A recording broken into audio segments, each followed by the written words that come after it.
دعوت اسلامی کی مرکزی مجلس شورا کے رکن حاجی یافور رضا عطاری نے نیدرلینڈ سے مدنی قافلے میں آئے ہوئے عاشقان رسول اور ترکیہ کے ذمہ داران کے ہمراہ مدنی مذاکرہ لائیو دیکھا۔ صلی اللہ علی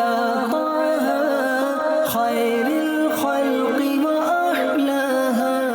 رکن شورا حاجی یافور رضا عطاری نے ترکیہ میں استنبول میں عاشقان رسول کو امیر اہل سنت دامت برکاتہم العالیہ کے ماہ رجب المرجب کے سلسلے میں ہونے والے مدنی مذاکرے دیکھنے کی ترغیب دلائی اور لاہور کے عاشقان رسول کی نیتیں بھی بتائیں۔ 21 جنوری سے امیر اہل سنت مولانا محمد الیاس قادری صاحب مدنی مذاکرے فرما رہے ہیں دعوت اسلامی کے عالمی مدنی مرکز فیضان مدینہ کراچی میں۔ انشاءاللہ 21 جنوری سیٹرڈے سے شروع ہوں گے اور 28 جنوری سیٹرڈے تک ہفتے تک جاری رہیں گے۔ عاشقان رسول جو لاہور میں ہیں انہوں نے نیت کی ہے اسپیشل ٹرین انشاءاللہ کراچی کے لیے چلائیں گے 20 جنوری 2023 میں۔